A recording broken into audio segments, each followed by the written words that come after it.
Quote, Audiobook 2016, Chapter 2.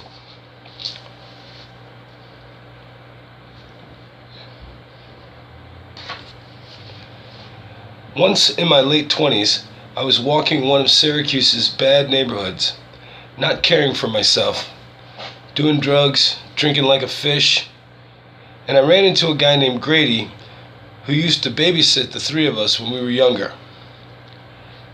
Stretch, my stepfather, would often go off and take our mother with him. That's when Grady would show up.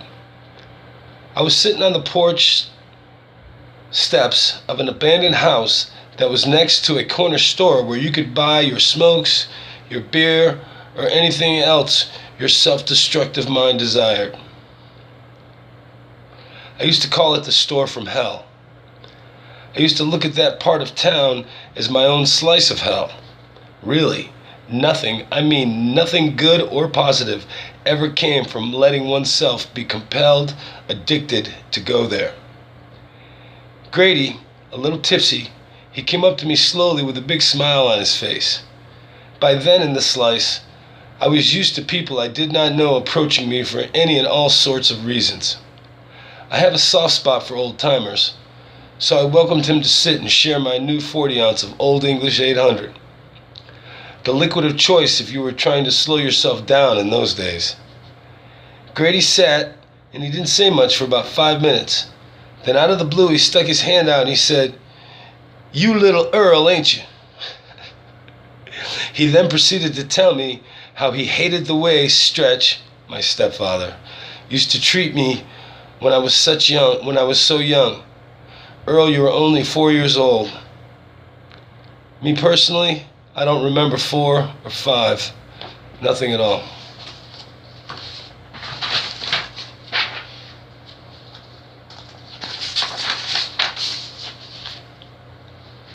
Eventually I started running away.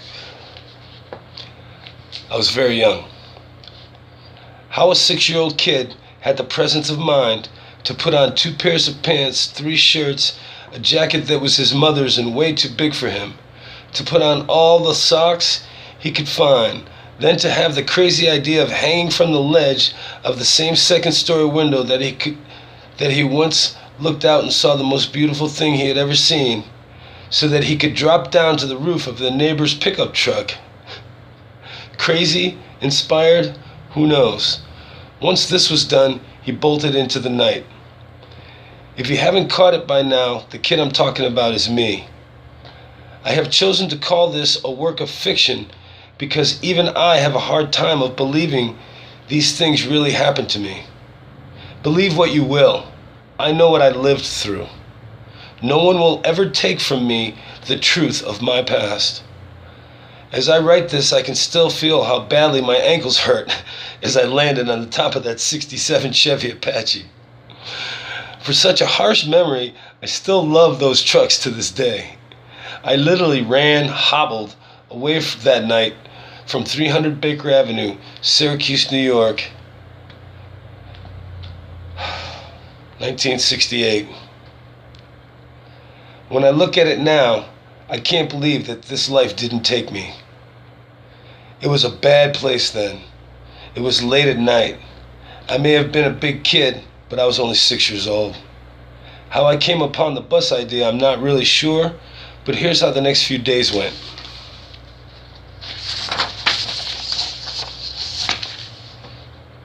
I would wander around downtown Syracuse, New York, just in awe of all the people.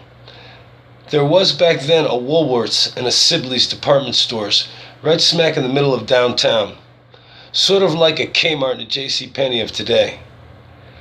These were my hangouts, my daily stomping grounds. Not that a 6-year-old does much stomping. I can remember being small enough to raise my arms straight up, palm out, so that the lady's coat whom I was tugging on could see that I was asking for change. I figured out real quick that it was easier just to put the arm up, palm out, and ask nicely for a quarter. That first day, many of the ladies did not take kindly to some dirty little kid tugging on their coats. Anyways, as soon as it would get dark, I would take my change and start riding the city bus. Bus after bus. Hey, buses were warm. I was captivated I was captivated and fascinated by all my eyes could see. That, and it was winter. Also, the bus drivers were way cool. It was almost like they could tell I was runaway, that I was on the street. You've got to understand, this was 1968. Nobody got involved if they didn't have to. One of the drivers turned me on to the all-night diner at the corner of Salina Street. I forget. It's right downtown there. Anyways, one of the drivers turned me on to the all-night diner.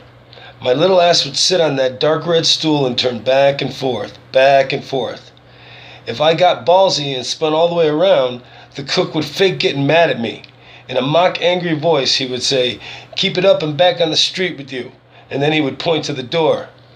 He never did kick me out, though. The prostitutes would have killed him. They all worked out of the all-night diner, and they all loved Little Earl.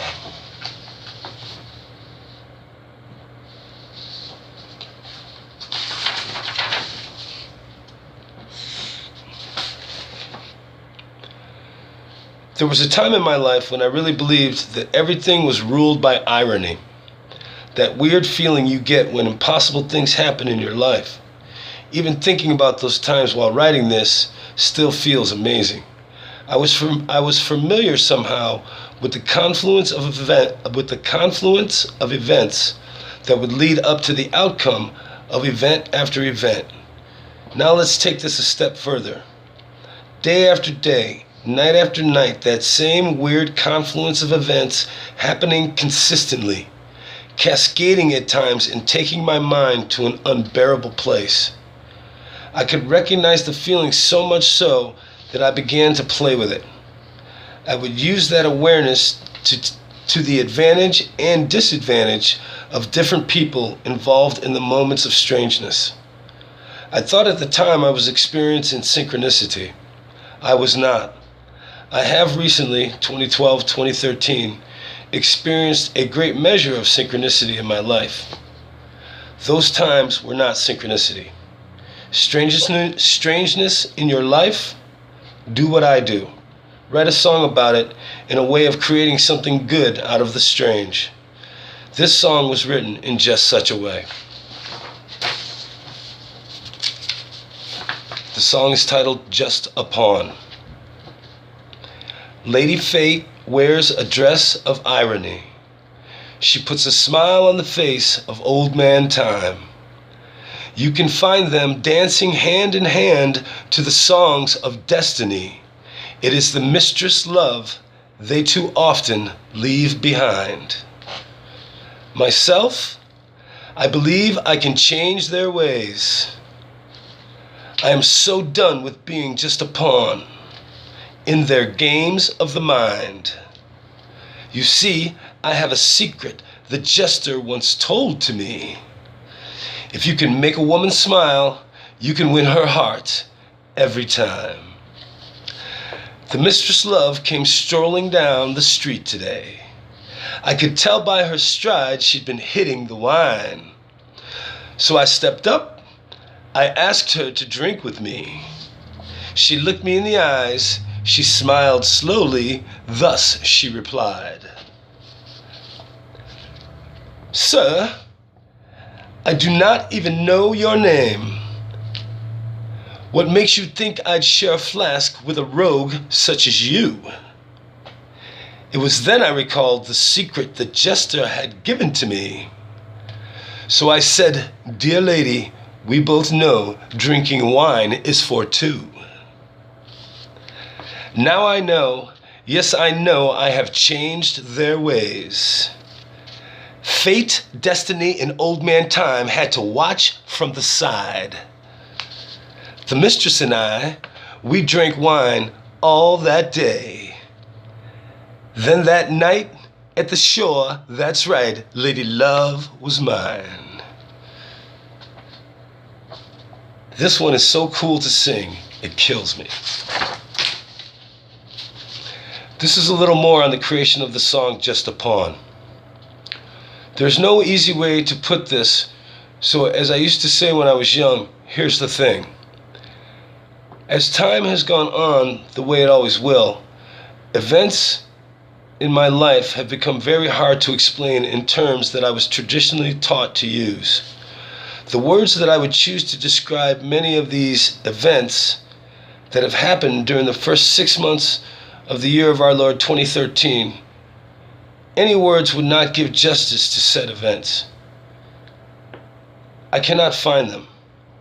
So I, Earl Everett Rice, me being me, having decided to release the crazy way all this bullshit makes me feel by returning to the one thing that has never, ever, ever let me down, creativity. Writing about it in such a way as to personally not forget. In other words, write a song. I try in my own little way to grasp the raw, crazy, emotional, backwards-ass, stupid, extremely interesting actions we humans call life. I then snag a melody from my mind, attach words to it in different order, over and over and over, until I feel that it might work as a song. I have at last put all the songs that I feel are complete into one body of work. A short story format called Quote, which I am also trying to produce as an audiobook. The name of the album will be Spellbook. I have this belief that every song is like a spell. Think about it. If created by an experienced, observant mind, a mind that has had some decent teachers, a mind that makes many mistakes and yet overcomes the failures, holding on to the desire to create something positive and offering to the world and all those within it something good, well, heck, I'd call that a light spell. There are dark spells. There is always the balance. Some spells, songs, achieve good things, some bad. An easy song, an easy mood, a cherished memory. A thrashing song, mosh pit picnic. The better the cheese, the more satisfying the Alfredo. But hey, this is just the way I look at it.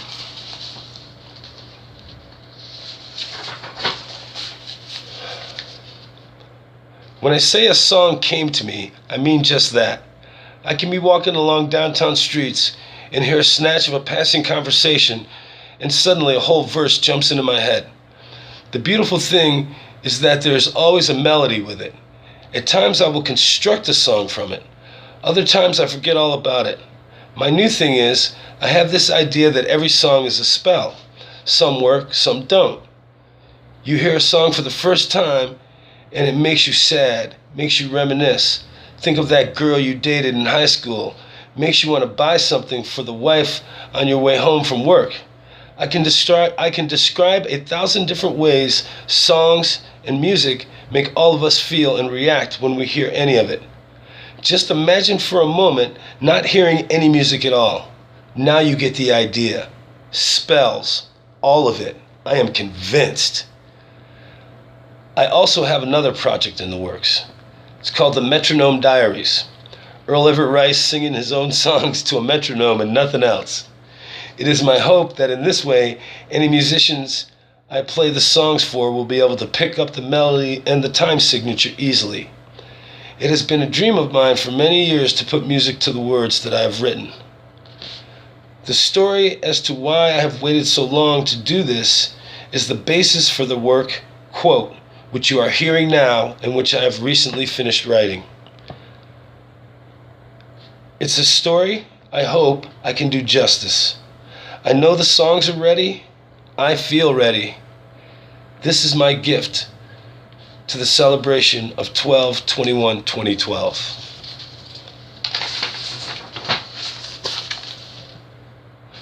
I am standing still in my mind for reasons I cannot define. Many years have passed, yet I just can't let go of needing to put to paper all the crazy, good, bad, wacky, wonderful, heartbreaking things that have happened along the way in my life. Explaining the songs I have written and how they came about in my mind. What it took me to put them on a page of paper. I still have this nagging feeling, though, not to do it. It's like once I put all of it, any of it, out here in the public, in this reading form and on the internet, then it will all somehow be changed. It won't be mine anymore. It's crazy, but I fear this for some reason. Having my writing to me has been like having a treasure no one can take away from me. Only I know where it's at. I know it's there, and I go to see it every once in a while, and it makes me happy like nothing else can. Stupid it seems at times, like an old man who has that car that's worth so much money, yet he never drives it. He doesn't even wash and wax it anymore. He simply goes to the garage and looks at it, alone. I'm tired of looking at that beautiful car alone. Yet the pain and sadness of being left to twist in the winds of loss and regret are the dams that hold back the flow of my river of life. I am losing the ability to believe that people are good and true. At the writing of this page, I am 49 years old. And my truth is, I haven't known anyone, not one person, whom I would trust in more than 10 years. I clearly remember the last person I put my trust in, who did not use it against me. I haven't seen him in a long while. He was a great friend. He passed away. What's really goofy is I keep searching and giving away my trust, only to keep finding that more and more people will fool you if you let them. Then they move on to the next, always out for the betterment of themselves, no matter what the cost to the people that they use or lie to. The whole all that matters is me thing. Oh well, at least I know that I, Earl Everett Rice, are not one of those people. I refuse not to believe in people. I refuse not to believe that there are good, honest people among us. To hell with just looking at that beautiful car. I want to drive that baby as fast as she'll take me.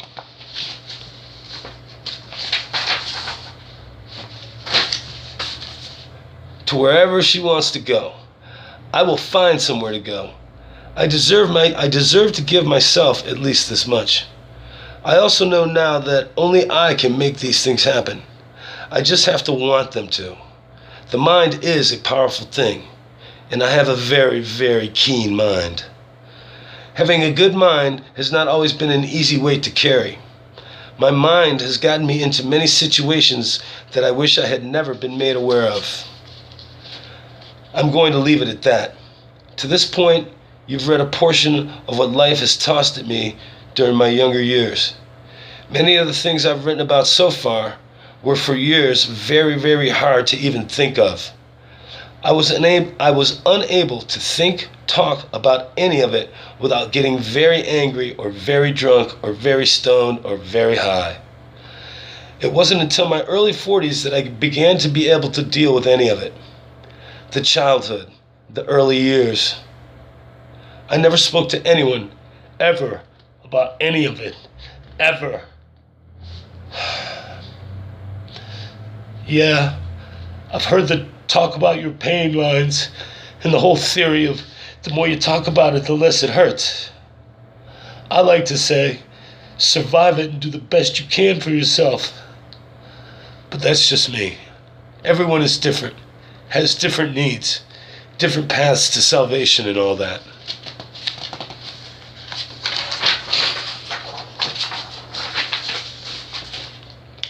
Finding a better life for oneself, despite the pain of our youth, the lost loves, the lies told by others seeking to use you for their own gain, leaving behind the false friends and finding that you can achieve these long-lost dreams. After years of struggle, realizing the power of thought and implementing it into your own life. This is true living. It may not always be easy, but pervasive. But persevere. Things will and do get better if you want them to. You need to use your mind. You just have to, with all your heart, want them to. Always remember to be creative. Find a way. There is a great strength in creativity. What we create is truly ours. Ours alone, until such time as we decide to share what we create with others in the world. creativity no matter what. I believe that creativity is one of the strongest attributes each and every one of us has inside. One of the greatest blessings bestowed upon us human beings by far is our ability to be creative. To use being creative as to me, being creative is as strong a human ability as love. Our ability to love is totally another form of creativity. Think about it. Think of all the things you come up with, create, in order to make one person happy, to change a loved one's mood from sadness to joy, from pain to being able to deal with the pain. All these things we do, we first create the actions within our minds. We then bring those thoughts from our minds into the world through our actions, thus creating a better place for others, those we love. At times, for those whom we never even know. The term muse comes to mind. The term muse comes to mind. Excuse me. Got a cold. That woman who we will do anything for. She who inspires the gifts, the vacations to faraway places, the flowers on a Tuesday for no reason at all except that you have to hope to see her smile. This feeling has a different effect on different people. Some become painters, songwriters, poets, piano players. More often than not, the birth of that desire begins with a person wanting to attract some other we hope to love. The key here is that one crosses the threshold of an everyday person to become something more, better in some way, to become complete. As far as I know, only one was complete yet alone. That would be the Son of God, Jesus Christ. Most know the rest of that story. There is also a harsh reality to creative inspiration that can strike deeply. It's a fact that pain, sorrow, loss, neglect, and yes, even hate can and do often inspire one to creative ends. This I know to be true from personal experience. After reading the first few pages of this work, I think you, the reader, may have a good idea of the negative events in my life that inspired me to write these words, this story, and some of these songs.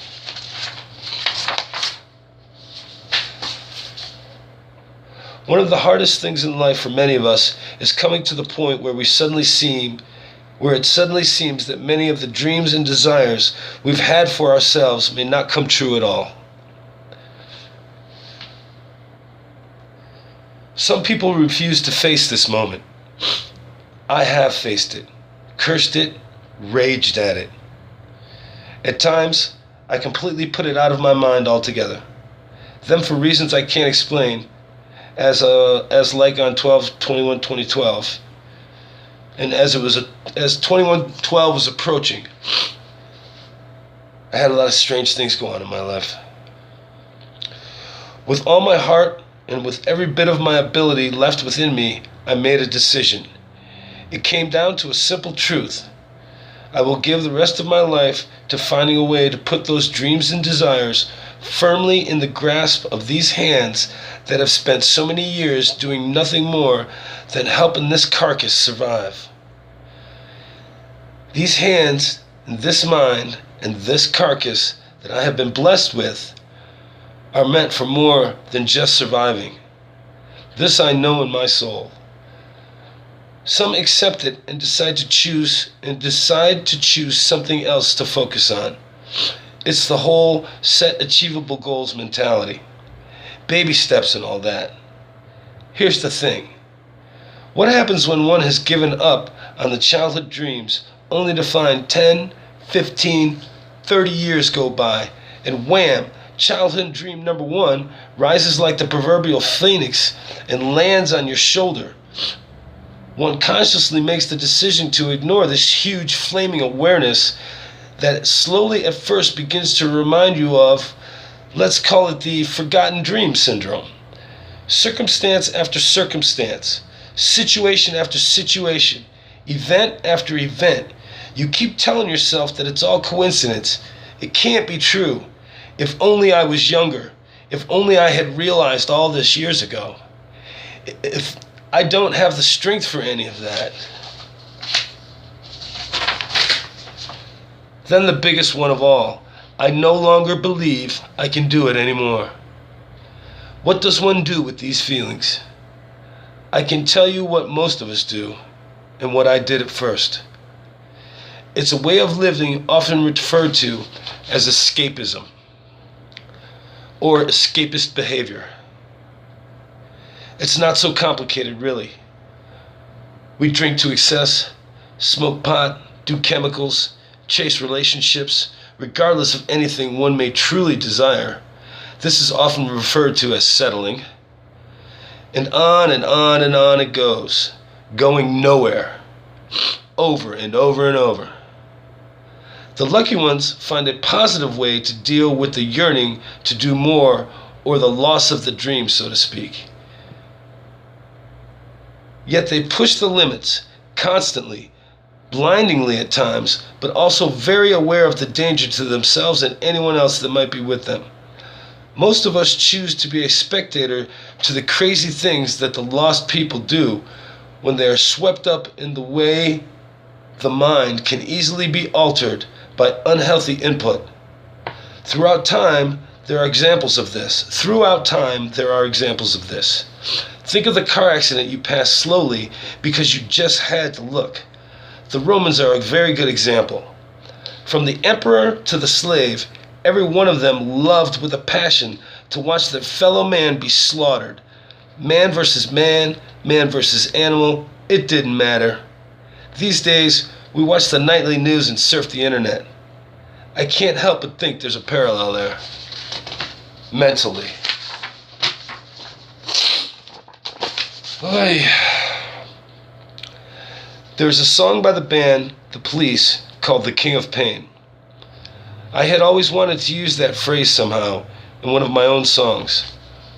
Try as I might, I could never get the context right. Couldn't fit those lines into anything I could write. Time passed. I fell in love, actually. It was a while ago, though. To this day, if only I was able to raise the sea into the sky just to hold her hand again. You know who you are. You would only have to ask. Though I will admit to being intimidated by the thought of being near you again, close enough to speak to you. You were my muse. You could always twist my vulnerability into something I could not easily deal with. In any way, I tried many, as you well know, many ways to deal with the way you made me feel. I was selfish, I kept secrets, and I failed to be honest. Not only with you, but with myself as well. You were very skilled at injecting pain, though, through the use of close personal knowledge. You are a master. I myself don't have the will to use what someone tells me about themselves against them. Time passed. Thinking of those times, I wrote this.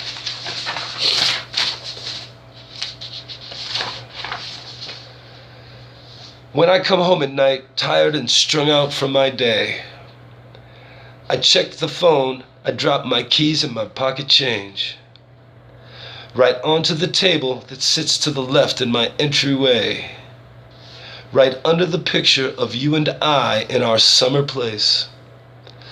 I know I should take it down, it's just so hard to change, when I know that the memory of you and I will never fade away. Yes, it's hard to say it. It's even harder to face it. The Prince of Alone. I am the Prince of Alone. I call myself the Prince, for I have met the King of Pain. He spoke of his mistakes in love, though I did not learn a thing. Yes, you are my princess, and I had hoped to rule one day. but I fell to the life of a jester, and like a fool I let you get away. Yes, it's hard to face it, even harder to say it. The Prince of Alone. I am the Prince of Alone.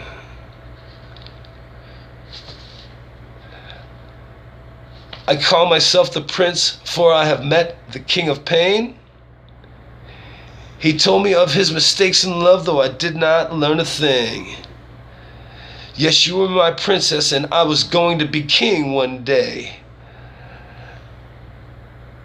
I was a fool, I was a jester. You wanted a life, you went away.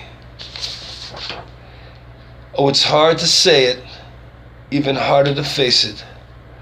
The Prince of Alone. I am the Prince of Alone. In my dreams I can see you. The touch, the smell, and the taste of you are memories. I am alone. The Prince of Alone. That's the end of chapter 2. Stay tuned for chapter 3.